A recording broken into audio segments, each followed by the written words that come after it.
ये बात है 1920 के टाइम की, जब कोरंदजोर में काले जादू और जादू विद्याओं के नाम पे औरतों का कत्ल हुआ करता था। उनको ये कहकर मार दिया जाता था कि ये सब श्रापित है। उसी गांव में एक लड़की रहा करती थी जिसका नाम था एला। एला का कोई परिवार नहीं था, लेकिन वो एक सुंदर दिखने वाली लड़की थी। लेकिन जितनी सुंदर वो थी उतने ही घिनौने उसके काम। एला एक जादूगरनी थी जो एक डीमन को पूजती थी ताकि वो शक्तियां पा सके और ताकतवर हो सके। काला जादू एक ऐसी चीज है जो इंसान को भले ही ताकतवर बनाती है, लेकिन अगर इसका गलत इस्तेमाल करा जाए तो इंसान इसी दुनिया में अटके रह जाता है। उसका पुनर्जन्म नहीं हो सकता। वो हमेशा इसी दुनिया में भटकता रहेगा अनंत काल तक। और ये कितना दर्दनाक हो सका है, आप अगर सोचे तो जान पाएंगे। एक श्रापित आत्मा बन के भटकते रहना इतना भी अच्छा नहीं होगा। लेकिन एला वो तो चाहती थी एक ऐसी ताकत बनना जिसको कोई ना मिटा सके। एला शक्तियां पाने के लिए अपने घर में औरतों, बच्चों और जवान मर्दों को लेके आती थी ताकि उनको मार के उनकी बलि दे सके। और ये बलि कोई आम बलि नहीं होती थी। वो उनको इतना ज्यादा तड़पा के मारती थी कि कोई उसके बारे में सोच भी नहीं सकता।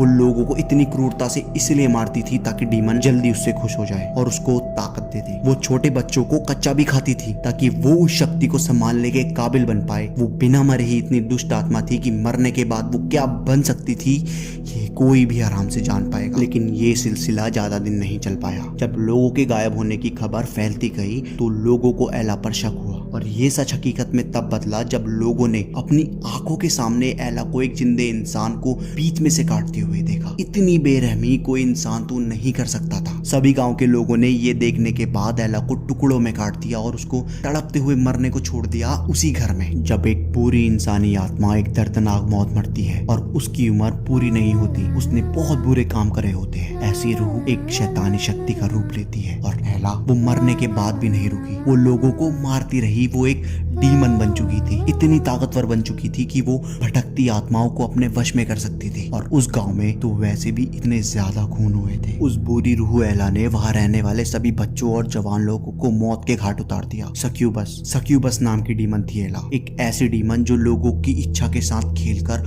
लोगों की कमजोरी पकड़ उनको उन्हीं के सपनों में फंसाकर बेरहमी से मारती थी। इतनी दुष्ट आत्मा थी। उस गांव को एला का श्राप लग चुका था। रात को लोग सोते नहीं थे क्योंकि वो मरना नहीं चाहते थे। और उसके घर के पास तो कोई भूल के भी नहीं भटकता था। दिन बीते गए और बीतते समय के साथ लोगों ने उस गांव से जाना शुरू कर दिया। गांव में अब काफी कम परिवार बचे थे। कुछ 50 साल के बाद लोगों ने उस गांव में दोबारा रहना शुरू करा, लेकिन सिर्फ बूढ़े लोग ही अभी भी वहां रहते थे। आज भी उस गांव में उस दुष्ट आत्मा का श्राप है। वो पैरानॉर्मल इन्वेस्टिगेटर जो वहां गया था, वो ये सब कर्स्ड विलेज नाम की एक किताब में लिखता है। वो बताता है कि ढेरों कत्ल होने के साथ वहां 100 से भी ज्यादा एग्जॉर्सिज्म हुए थे, लेकिन कोई उस आत्मा का कुछ नहीं बिगाड़ पाया। ताजुब की बात यह है कि इस किताब के पब्लिश होने के बाद उसकी भी मौत हो गई और वो मौत आज भी रहस्य है। कुछ लोगों का कहना यह है कि वो उस आत्मा के बारे में वो सारी चीजें जान गया था जो उसको नहीं जाननी चाहिए। और आज के दिन भी लोगों का ये मानना है कि एला अभी भी आजाद घूम रही है। वो अब सिर्फ उस गांव तक सीमित नहीं है, उसको और शिकार मिल चुके हैं। वो कब्जा करती है लोगों की इच्छाओं पर और मेंटली कमजोर लोगों पर। अगर आपको भी ऐसा कुछ एहसास हो और आप भी जिंदगी में परेशान हो तो शायद एला आपको अपना अगला शिकार बनाए।